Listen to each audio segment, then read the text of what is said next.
I've realized that after 20 years, it's a huge breakup when you leave that world because there was so much stock into my identity of who I am as an artist, how people perceive me as a Boston principal dancer. Welcome to The Quiet Tension. I'm your host, Dr. Sharon Chirban. In this show, we explore what's happening beneath high performance, the part that drives you, shapes you, and sometimes pulls at you too. Through conversations with leaders, athletes, and creatives, we move past the surface and into what it really takes to operate at this level. Today, we're talking with former Boston Ballet principal dancer, John Lam. John spent 2 decades with the Boston Ballet, performing at the highest level of the art form. Today, he's a professor at the Boston Conservatory at Berklee and the founder of Lam Dance Works, where he's helping shape the next generation of dancers. But first, the beginning, because this kind of career doesn't begin on stage. It starts much earlier. John's parents immigrated from Vietnam and settled in California, where he was first introduced to ballet at just 4 years old. By 13, he was training with mentor Mikko Niisinen, a relationship that would help shape the trajectory of his career. He later went on to study at Canada's National Ballet School in Toronto, further stepping into a world that would demand everything of him. In getting to know John, it became clear that his drive and his relationship to it started early. So I asked him to take us to the very beginning, to the moment where something first took hold, before the career, before expectations, and before he knew what it would ask of him. Well, I was 4 years old and I was in a childcare center that offered dance lessons.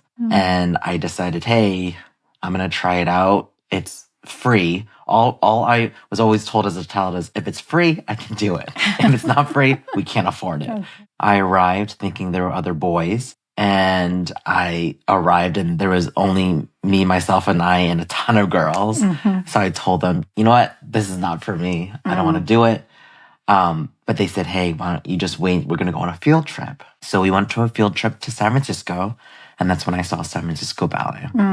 I saw that there were other men and boys on stage. And I thought, I think I can do this. And I just remembered the music really inspiring, like this feeling that I had inside that I, at that time, didn't know what that was. And that, it was like this butterfly feeling, almost as if I'm like being fed by something that I don't even know that I'm being fed by. And since then, I stuck to it. I became good at it. I had these incredible mentors that came in my life during my time there in San Rafael. This is a small ballet school called Marin Ballet.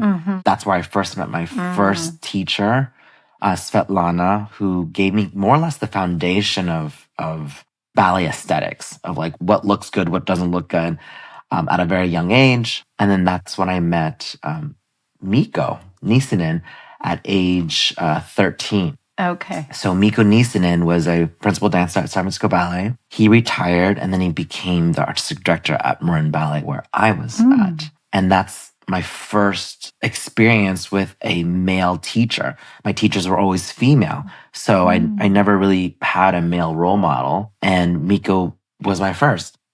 Do you remember when you uttered to yourself, I take dance classes versus I am a ballet dancer? And do you remember when your identity shifted? I think my identity shifted when I was probably 8 or 9. And I remember constantly being teased in school. I grew up in an inner city community in San Rafael in the Canal District.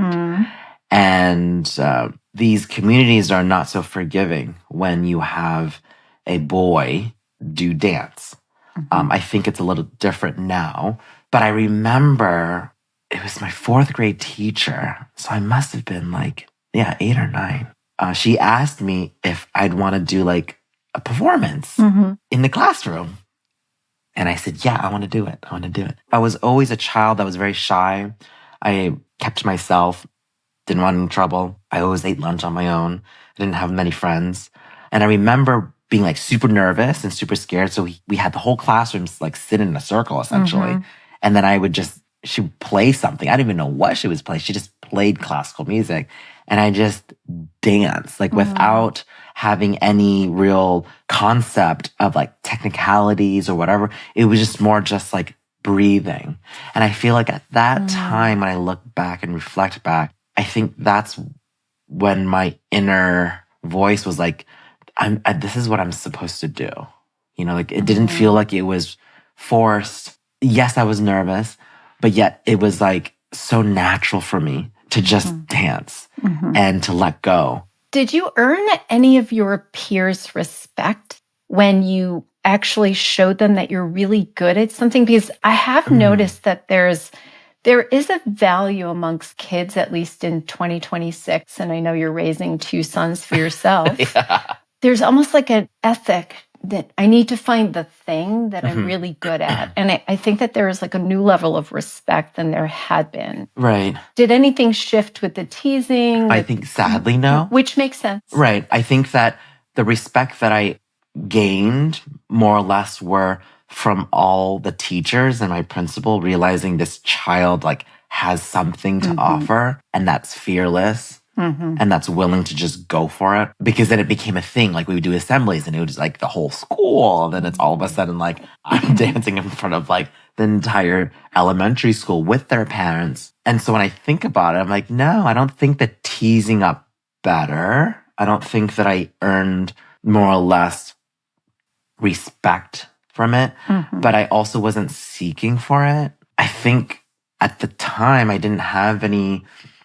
I don't know. I was teased, but I didn't take things to heart. And I think it was because I knew that dance provided me something much greater than the teasing that was happening to me. You know what I mean? Like, I don't know if that was like a protective mechanism. It had its importance. Like, it was there for you. Yeah, there was something that was much more powerful that I didn't even know about. Like, I was just like, well, I know what I'm doing. I want to dance, and I think could be good at it.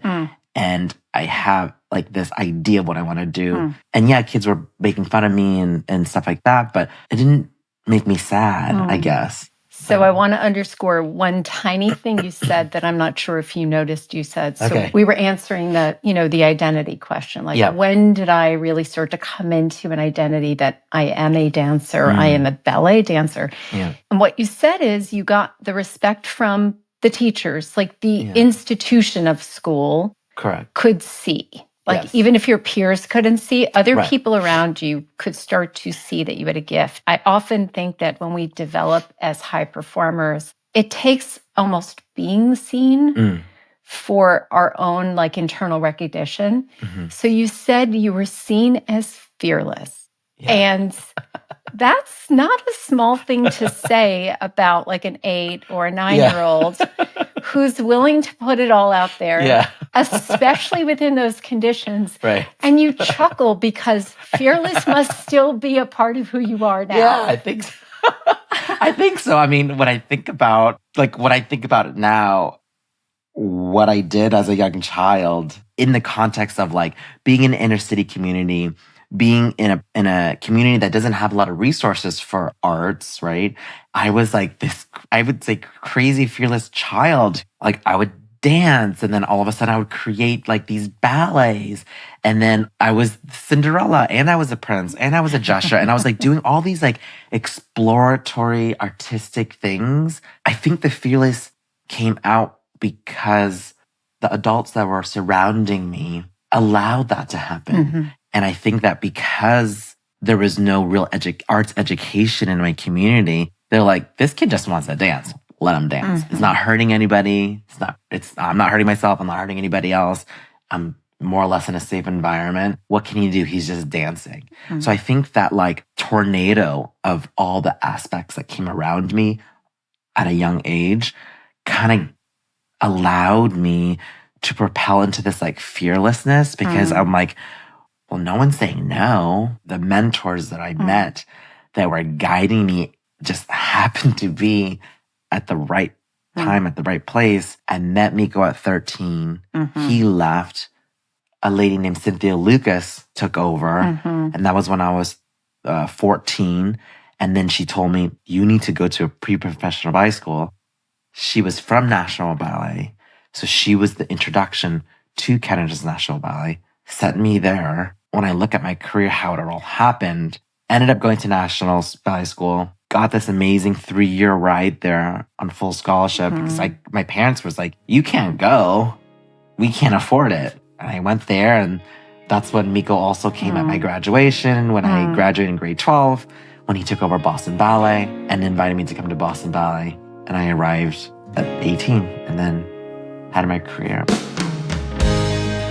It's really common amongst high performers that someone sees almost the dancer-ness, not just the dancer, but that it quality, that's something that an 8-year-old, a 10-year-old doesn't even know about themselves yet. And John remarked on 3 pretty critical people in his development, including a 4th grade teacher, sort of unnamed, but someone who was willing to put him out there. And he was the yes man, even from 8 years old. So I think about John referring to his fearlessness and taking hold quite young in his life. I don't think of fearlessness in children as a mindset. I actually think of it as a way of being. It's an act first and then sort of manage the consequences. And John was a jump-in person. So I think that it got named. Someone called him fearless. And he then identified with that, potentially even as a stroke of his ego, because it sounds pretty darn cool to be fearless. Like, let me put my cape on, and then I'm willing to kind of jump off tall buildings. I think with a quality like that, and the way that John talks about himself now, it has clearly solidified into identity. Can you tell us a little bit about what you think were your unique qualities, special qualities, athleticism that got you to principal, but then also what kept you there? Right. What allowed you to continue to be a principal dancer for 20 years? So I think it's a combination of many things. I think that now looking back of the career and then as an educator and trying to also help new emerging dancers, that's always the question of like, how does one become what's the top factor? Or whatever it is, or what the it factor is. And I think it was just a combination of my cultural background, being a Vietnamese American, where we don't take things for granted. And I think that initial kind of like that core value always sustained my value system of how I approach every situation. And the like grit and hard work of my parents. You know, I saw my parents work crazy jobs and crazy hours, putting food down on the table for my brother, sister, and I. And so that hard work, just like that hard work ethic was ingrained in me.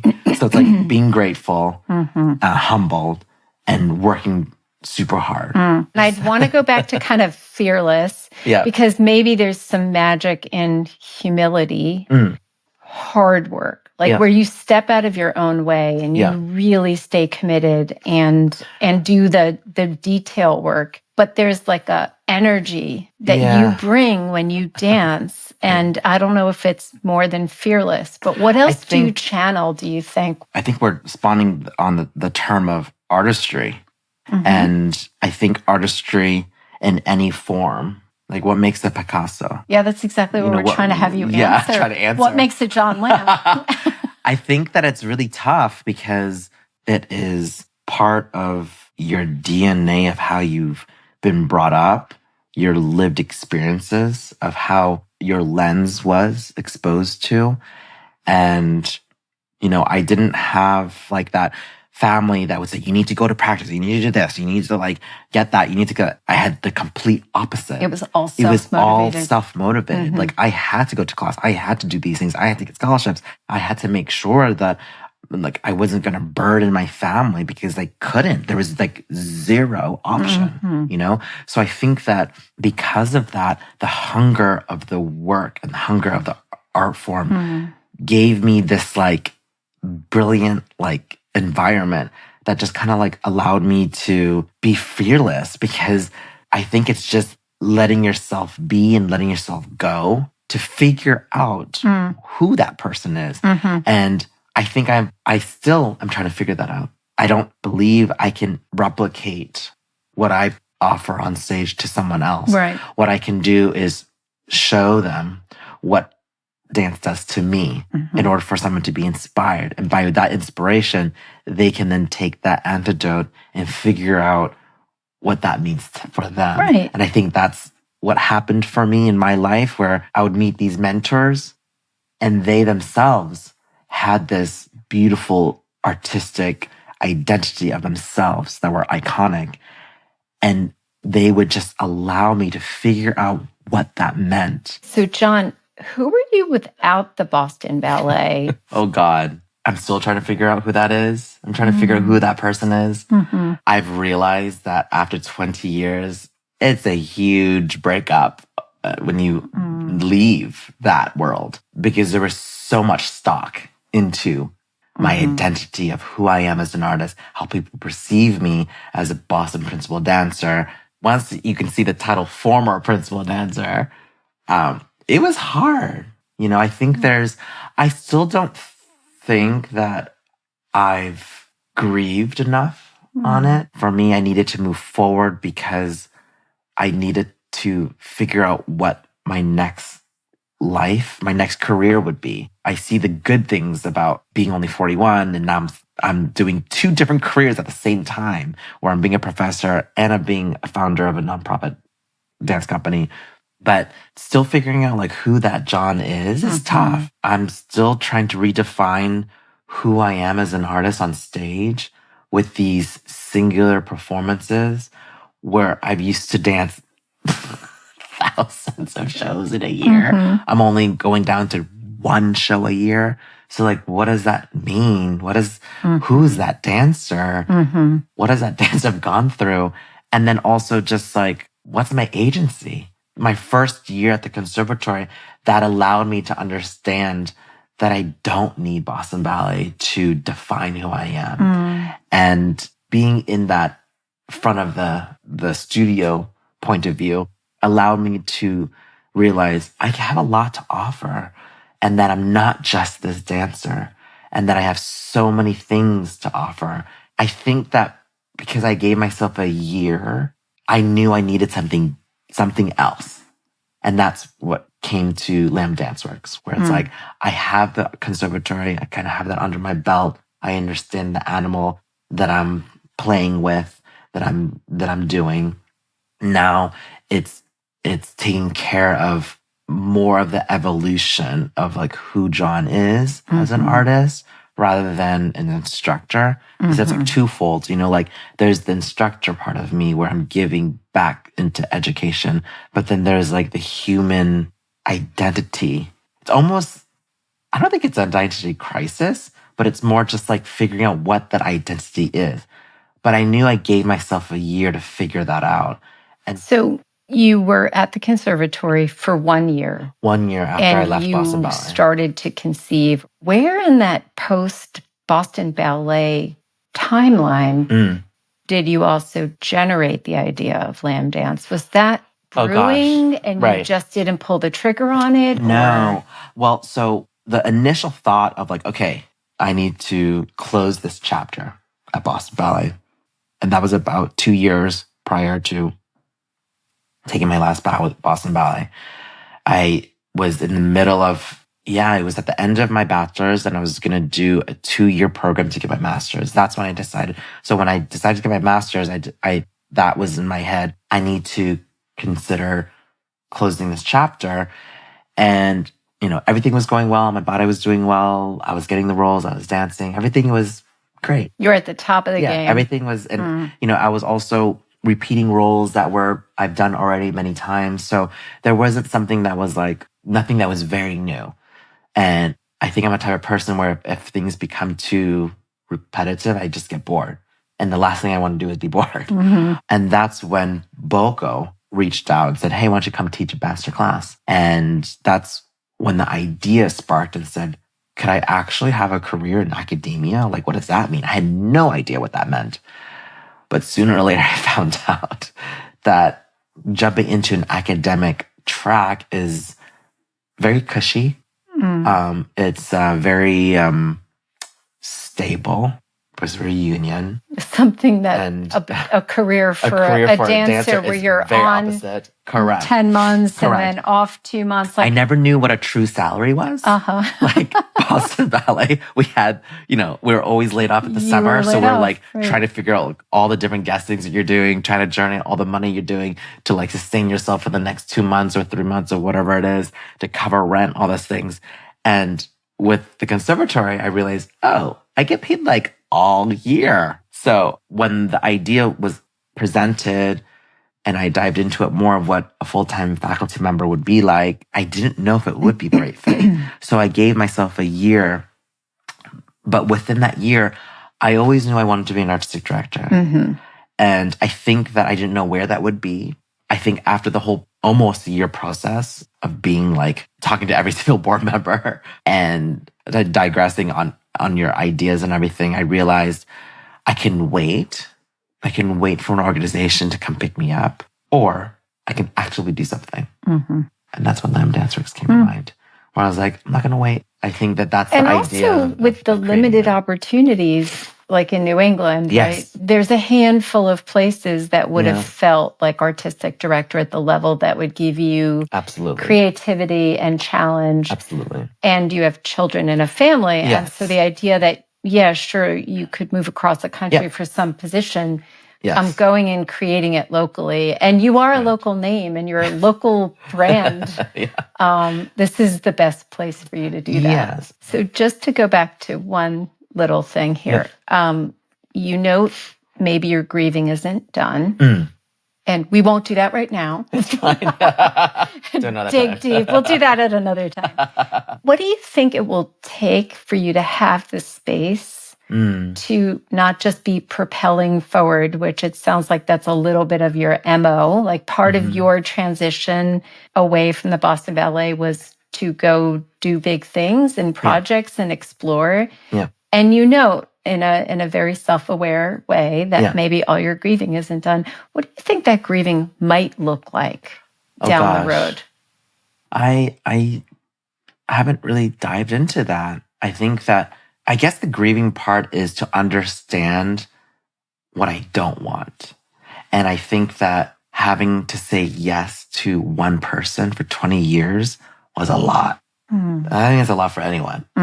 And for one person to more or less dictate your career, even though that career gave you so much happiness. So it's almost like this love-hate kind of relationship. And I think that's the grievance of like figuring out like, no, like you can move on and you don't need that organization to define what you're doing. And I think that when I had my first show in November, and to really have it all come together, I realized how much agency I have, how much freedom I have, and also how much impact I still have. So I think that's almost like a resolution of the grief, but also it's almost like a shedding. Maybe the shedding. Maybe that's the word. Of an identity. And that, like you said, you were in this very intimate, very one-to-one, like the ballet and BOCO. I mean, Nico knew me since I was 13. Right. This person has made me who I am. And that as you have been exploring now 2 years out, it's shedding a layer. And that maybe what you are is still in a shedding process. So that you get to be the director of your own life. Correct. Yeah, I think I like that. I like that it's not grieving, it's more just shedding. It's shedding a layer of skin that no longer needs to be there, but it's still part of me, but it no longer defines me. So tell us about Lam Dance. Yes. So my nonprofit dance company is Lam Dance Works, and we are a Boston-based company. We are project-based, which means that I pull different dancers that are world-class and emerging dancers from around the world and bring them here to Boston. We launched our first inaugural performance in November, where we brought 8 different pieces from around the world. And one of the works that I'm committed to is providing handpicked students from the conservatory where they can be on stage with professional dancers, which is exciting because I don't think anyone's doing that, where they handpick and groom their own students and then train them in a way where they can withstand being next to a world-class dancer that has been in a company for X amount of years. And it gives them the opportunity to understand, okay, this could be something that I want to do and can do through being with Lam Dance Works. I've also commissioned a work she used to be a student of mine. She graduated last year. She resides in Brooklyn, and I commissioned a first choreographic work from her, and she's utilizing 4 former students of mine as well. So it's really encompassing the idea of bridging those gaps between the conservatory world or college world into the real professional world, alongside with cultivating world-renowned dancers and choreographers in an intimate setting in Boston. Boston has a wonderful scope of arts, but dance is not as big as I would want, like New York. So I'm just putting my hat in the ring of having this dance company be an entity where we're presenting intimate, smaller works that are mostly from the ground up. And I'm still dancing, so I commit to only one piece in the program. In May, I danced a solo from former principal dancer Yuri Yanowski, who is the artistic curator for Ballet Rhode Island. He and I danced together at Boston Ballet, and he's a choreographer, and created this incredible solo piece that incorporates also a live soprano who is part of the BLO. Yeah, we're super grateful and excited. So there'll be a soprano singing at the same time that you're dancing. Yeah, so Lam Dancers is really trying to rethink what dance experience is. It's not just sitting and watching, but really having a full embodied experience of dance. And that's what I'm trying to achieve. So what stands out to me in this shift for John from no longer letting one role, one place, one person define him, the word that comes to mind is freedom. Freedom and flexibility. We already well established that John's fearless, so now we've added 2 more qualities to the equation. But I think that there's a shedding of restraint, and that he finally has the freedom to just go and explore at the level that he wants to. I almost think about a race car like a Porsche, and that he's gone from being the passenger to being the driver, and that he's finally on the Autobahn and he can kind of let it rip. So I'm curious to dig in a little deeper around where there is tension and cost, the way he approached his ACL recovery, managing himself within a professional company for 20 years, into managing a nonprofit dance company with rather far-reaching ideals of making dance available to dancers who don't get the same opportunities. So developmentally, you had to get through different sort of points of tension, which I also think included some injuries along the way. Absolutely. When I was a soloist, I tore my ACL. That took me out for a year, but it took me out until psychologically probably 4 or 5 years. To get everything back online 100%? To get back that fearless. The fearless. Yeah, it goes back to that idea of anyone can dance. Not anyone can dance without fear. Right. And I needed to regain, what that meant to me after being injured. When you're flying high and things are going the way that things are going, and all of a sudden you get this horrific injury, it really shakes up your world. And you have to figure out, if you're going to continue. You got to figure out, if you want to do it again. You got to figure out, what is it going to take? So that was a point of tension and hardship. You clearly got to the other side. Tell us what it was like to step into not only the artistic driver behind all of this, but you're also, in a sense, running a nonprofit business. Absolutely. What's that been like? It's tough. It's tough. There was a handful of people that advised me not to create a nonprofit during this time right now.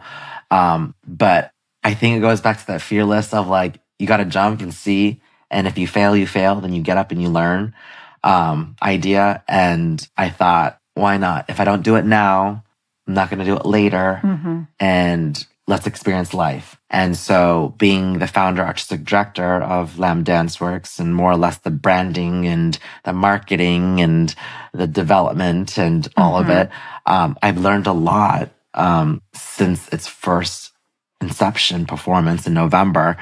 It's a lot in terms, because I don't have like a full-fledged staff. And it's project-based for a reason. I don't have 20 dancers under a 20 or 30, 40-week contract, because primarily nonprofit dance companies are funded by philanthropy. And I'm very thankful for my supporters and donors who believe in me and believe in my vision and what I'm trying to do with Lam Dance Works, that they're supporting me. And it's just the beginning. I keep telling myself and retelling myself that I'm only in my first fiscal year, and it's been successful. I think because of who I am, I don't submit to just being successful.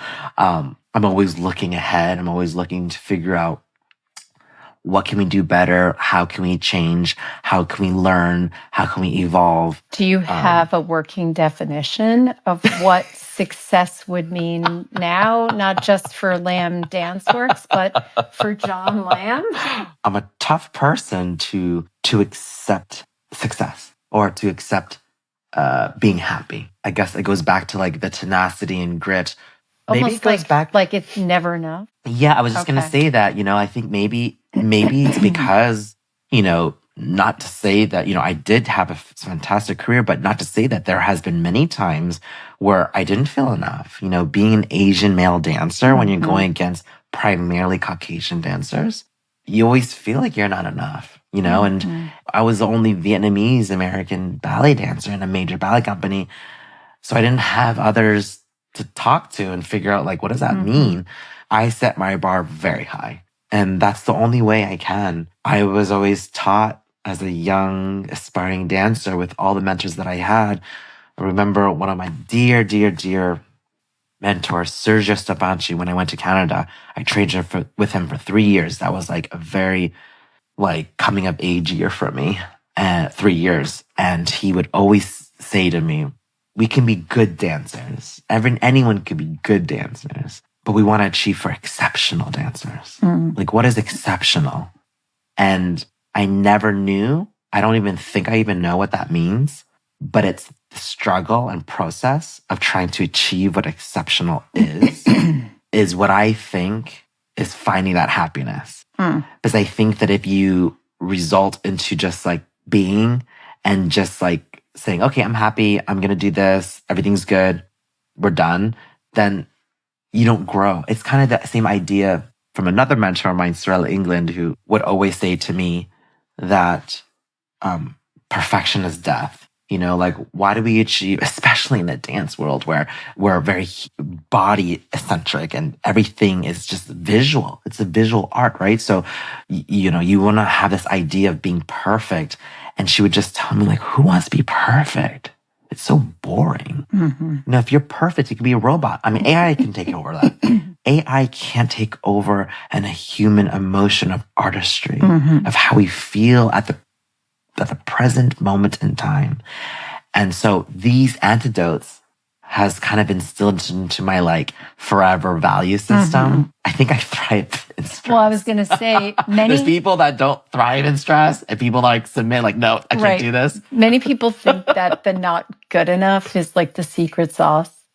Because you're never satisfied. Right. And so it's always like a push to the next level. Yeah. And so it may show up like at home or in places where when you're living in the Delta, it's not where you want it to be. Right. But you have this kind of unfettered commitment that it always has to be hitting the high bar. Yes. So we all define tension differently, and when it shows up, it feels different for individuals. Yep. I've heard you refer to some days as hoodie days. Oh, God, yeah. What's the feeling? What's the tough thing that you're sitting with? The tough things that I sit with right now currently is believing in the art, believing in Lam Dance Works, believing in all the goodness that I'm doing. But yet funding is scarce. It always comes back to funding in the arts. And if you don't have funding, you don't get art. And that's what's hard for me. I think that's the tension where, I go to many events, I go to many dinners, and one could say they love the arts. It goes back to, will they sign a check? Will they actually support the arts? Well, I think that's the tension part. What I would wonder, one layer below that, right? Okay. The check and the funding, right, is the lifeline. It is. And what we have spent a lot of time talking about today is your identity. Like John Lam is very tied with what you go and deliver and put out there. Yeah. Do you think that there's even a deeper tension? Like, what if my dance road stops here? Truly, can you keep being you at some level if the outside world doesn't really show up and meet you where you want to be met? I mean, I think that prior to being an artistic director of my own company, I never had to think about fundraising because I just danced. So it was easy. You just had to focus on the work. But now focusing on the work and focusing on making sure that the work is being supported, and also understanding that if that funding is not there, does that mean that my identity of who I am is not being supported or seen? I could potentially say, yeah, that could be a factor that gives me grief. Or just to echo, have I done enough, right? Because you're saying, you have said that one of the things that really weighs on you is you can go to a place inside of yourself where am I really enough? Right. And now you're in this new domain where your job is to also be a fundraiser. Yeah. And so when the money question, which is really hard in the nonprofit world, starts to be tenuous, I would just wonder, do you then struggle internally? Have I done enough? I've learned to separate myself as a fundraiser. I've had an amazing career. I don't have to dance. This is more or less passing along the legacy and accessibility to these other dancers and emerging dancers that rely on me. So I think that's the tension that I get, is that you're holding that responsibility. I'm holding responsibility for all these other dancers that are needing that bridge. So I take that responsibility very internal. But again, it's only 2 productions a year, and I'm just in my first year. Right. And there's a lot of optimistic things that I can celebrate. So with the tension and with the things that are sad, there's optimism. There's optimism that allows me to sit in that hooded area, but then realize there's still light. That's such a beautiful image. I don't know. Sit in the hooded area, but there's a flashlight. There's a way out of this. Yeah, I think that. I mean, so yes, but I think that's when I think about it like that. Yeah, I think that that's where it's not more or less me as an individual person or my identity. It's the weight. It's the weight that I carry. So it goes back to this tug of war. Because some days I'm like, why am I doing this? But then I realize because I love it and I believe in it. And it's almost a calling. Yeah. It's that wanting to, again, give back, but it's that experience that you had. A world got opened for you, and that is your calling. Yeah, I think so. And I believe it will be supported. And I believe that people believe in that. People that advise me, and they say, you will find your people that will support you. And I believe in that. Well, thank you for joining us today. Thank you for having me. It's been a wonderful conversation. Yes, thank you. So what stands out to me about tension itself is, first of all, tension is necessary. It's essential. We need a certain amount of tension in our lives, in our career, to keep propelling forward. I think it's about calibration. I think it's about not having too much or too little and finding that sweet spot and knowing how to get back to that sort of optimal level of tension. And I think John does that really well over the course of 20 years, at times overstretched, and then figures his way back to the middle. So as I step back from this conversation, what feels most important to carry forward is the insight that a career is a journey and that there's ups and downs and multiple evolutions of who we are across an entire process. And we get to see what it's like to be on the other side and realize there's a really good runway left to try new things, to be a new version of who we are, and that life is long. I'm Dr. Sharon Chirban. Thank you for listening closely. If today's conversation resonated with you, remember to follow the quiet tension for more conversations like this.